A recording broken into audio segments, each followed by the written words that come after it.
আপনারা দেখছেন সিএম বাংলা, নিরন্তর বাংলার মুখ। This channel does not promote any violent, harmful, or illegal activities. All content provided by this channel is meant for an educational purpose only.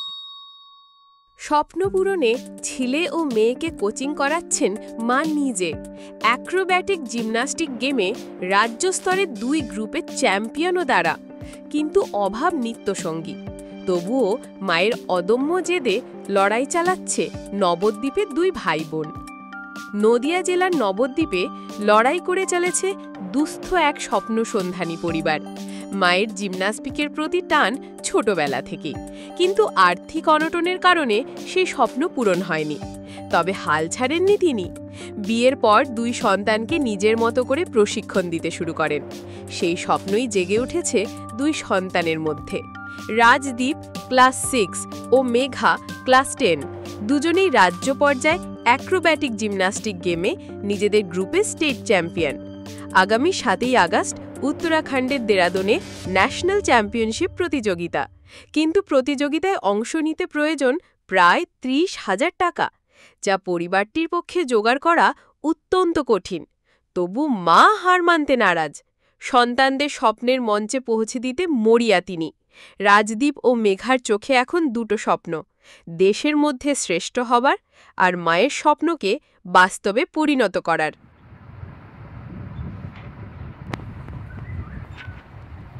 কি নাম তোমার? মেঘা কর্মকার।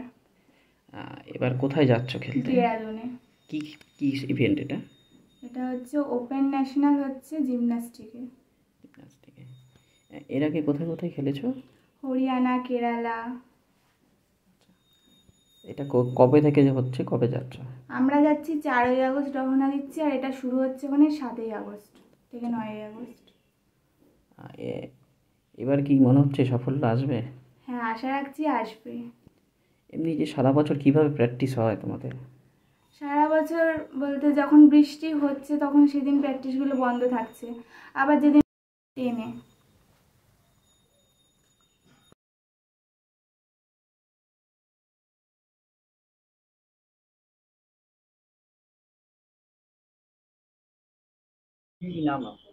আমার নাম বিশ্বরূপ সরকার, ক্রিয়েটিভ জিমন্যাস্টিক একাডেমির প্রশিক্ষক।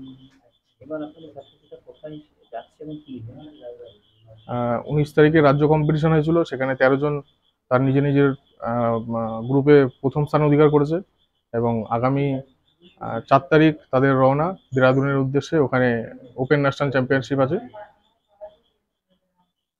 কতজন যাচ্ছে? আমাদের একাডেমি থেকে 13 জন যাচ্ছে।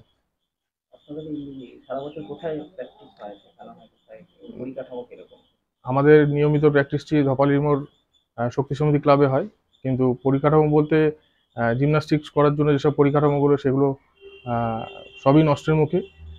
যেগুলো দরকার, যেসব মেন জিনিসগুলো দরকার, তার মধ্যে যেমন ফ্লেক্সের দরকার আছে, সেগুলো তো আমাদের এখানে ব্যবস্থা নেই।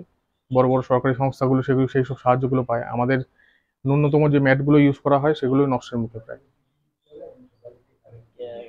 বিগত দিনে কিরকম সাফল্য এসেছে আর এবার কিরকম আশা?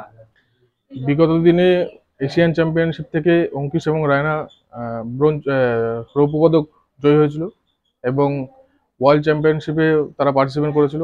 দুর্ভাগ্যবশত রায়নার পায়ে চোট লাগে এবং কম্পিটিশনটি সম্পন্ন করতে পারেনি। এর আগেও একটা ন্যাশনাল চ্যাম্পিয়নশিপে আমাদের এখান থেকে মোট 32টি পদক এসেছিল, যেটা এখনো পর্যন্ত রেকর্ড হয়ে আছে। আশা করছি এবছরও তারা ভালো সাফল্য নিয়ে আসবে। এই যে রাজদীপদের কতদিন ধরে শিখছে? রাজদীপ এবং মেঘা অনেক ছোটবেলা থেকেই আমার কাছে প্র্যাকটিস করে। ওদের খুবই কষ্টের মধ্যেই দিন কাটে।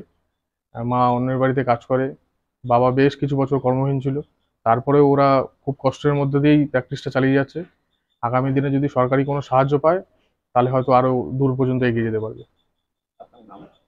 আমার নাম বিশ্বরূপ সরকার, ক্রিয়েটিভ জিমন্যাস্টিক একাডেমির প্রশিক্ষক। পূর্ণিমা কর্মকার। এটা কোন জায়গা ঠিকানা? এটা হচ্ছে উত্তরবঙ্গপাড়া, প্রতাপ গোস্বামী রোড। আপনাদের সন্তানদের নাম কি? এর নাম মেঘা কর্মকার, এর নাম রাজদীপ কর্মকার। রাজদীপ কর্মকার কোন ক্লাসে পড়ে? এই 6-এ পড়ে, এই 10-এ পড়ে। এখন কোথায় খেলতে যাবে? দেরাদুন। দেরাদুন। কত বছর ধরে এই খেলাধুলার সাথে যুক্ত? এই ক্লাস 2-এ পড়ে তখন থেকে শিখছি, প্রি প্রাইমারি থেকে শিখছি। মানে হঠাৎ কেন মনে হলো যে এইগুলো শেখানোর উদ্দেশ্য আপনার কেন মনে হলো? আমার এটা শখ ছিল, আমিও করতাম আগে ছোটোবেলায়, কিন্তু পারিনি। তার জন্য আমার দুজনাকে খুব ইচ্ছা ছিল যে ভর্তি করব, এই জন্যই করেছি। এই আপনি কি করেন? আমি লোকের বাড়ির আয়ার কাজ করি। মানে এর মধ্যে থেকে ওই যে পড়াশুনোর পাশাপাশি এটা কিভাবে চালাচ্ছেন, মানে কি? অনেক কষ্ট করে চালাচ্ছি। ওর বাবার আগে কাজ ছিল না, এখন কোনো একটা কাজ করছে, ঘর ভাড়া, কারেন্টের বিল, তারপরে এদের যাওয়ার খরচা, অনেক অসুবিধা হয়েছে। আগে তো একে চালাতাম, এখন তো সম্ভব হচ্ছে না দুটোকে। তাও কিছু ওর বাবা জোগাড় করতে পেরেছে, কিছুটা শর্ট পড়ছে। মোটামুটি কত টাকা খরচ হয় এক একজনের কোথাও যেতে গেলে? মোটামুটি 15, আরও বেশিও হতে পারে, আবার কমও হতে পারে। এখন মিনিমাম তো 15 করে 30,000 টাকা লাগছে। মানে আপনারা সবাই উৎসাহিত এই ব্যাপারে? হ্যাঁ। আপনার মেয়ে কি এর আগেও খেলেছে? হ্যাঁ, মেয়ে খেলে এসছে এর আগে। ছেলেই ছেলে প্রথম? প্রথম। কি মনে হচ্ছে এবারও কি সে পারবে? আশা তো করছি, তারপরে দেখা যাক। এরা শেখে কোথায়? এটা শক্তি সমিতি ক্লাবে। সেখানে শেখানোর যে পরিকাঠামো সব ঠিকঠাক আছে? না, সেখানেও ঠিকঠাক নেই, তবে কষ্ট করে ওই স্যারও শেখাচ্ছে। ম্যাট ফ্যাট এগুলো কিছুই নেই আপাতত, অল্প অল্প করে আছে, ওগুলোতেই ওরা শিখছে। কোনোভাবে স্থানীয় কাউন্সিলর থেকে শুরু করে কোনো সাহায্য কোনো সময় পেয়েছেন? না, এখন পর্যন্ত পাইনি। কখনো কেউ এসে দেয়নি? না। আপনার নাম? পূর্ণিমা কর্মকার। কি নাম আপনার? আমার নাম রমাপ্রিয় ভট্টাচার্য। আপনি এটা ক্লাবে কোন পদে আছেন? ক্রিয়েটিভ জিমন্যাস্টিক্স একাডেমির প্রেসিডেন্ট, সভাপতি হিসেবে আছি আমি এখন। এবছর এরা কোথায় খেলতে যাচ্ছে এবং কোন ইভেন্টে? এবছর খেলতে যাবে জিমন্যাস্টিক্স অ্যাক্রোব্যাটিক ন্যাশনাল চ্যাম্পিয়নশিপ দেরাদুনে। এর আগেও কি এখান থেকে কেউ গিয়েছে খেলতে? এর আগে এখান থেকে প্রচুর ছেলে মেয়ে খেলেছে এবং ন্যাশনাল প্রাইজ উইনার তো আছেই, ইন্টারন্যাশনাল প্রাইজ পর্যন্ত এখান থেকে এসছে আমাদের ক্লাব থেকেই। একটা ছেলে একটা মেয়ে 23 সালে রাজখন্দ থেকে এশিয়ান চ্যাম্পিয়নশিপ সেকেন্ড হয়েছিল, সিলভার পেয়েছিল। পরিকাঠামো কিরকম আছে? সমস্যা সেই জায়গাতেই, আদৌ পরিকাঠামো বলে কিছু নেই।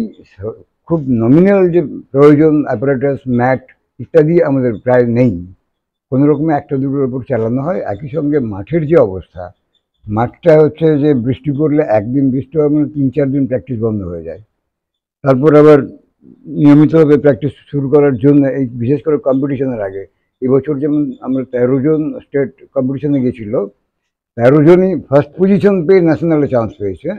কিন্তু তারপর থেকে প্র্যাকটিসের ভীষণভাবেই অভাব চলছে আবহাওয়াজনিত কারণে। কখনো এখানে কখনো ওই জায়গায় অন্য মাঠে খুঁজে খুঁজে বেরিয়ে প্র্যাকটিসটা চালানো হচ্ছে। ফলে সবচেয়ে বেশি আমাদের অসুবিধার মধ্যে এই জায়গাটাই। কোনো যদি সাহায্য পেতাম, এখনো পর্যন্ত কোনো সরকারি সাহায্য বা এনজিও সাহায্য পাওয়া যায়নি। পরিকাঠামোগত উন্নয়ন হলে এখান থেকে আরও অনেক বেশি বাচ্চা তৈরি করতে পারতাম আমরা বিশ্বাস করি। কিন্তু আমরা আবেদন করেছি বিভিন্ন ক্ষেত্রেই, যদি কোনো সুযোগ কখনো আসে কোনো এনজিও কিংবা সরকারি ব্লক যুব দপ্তর থেকে, অপেক্ষায় আছি এই পর্যন্ত। আপনার নাম? রমাপ্রিয় ভট্টাচার্য।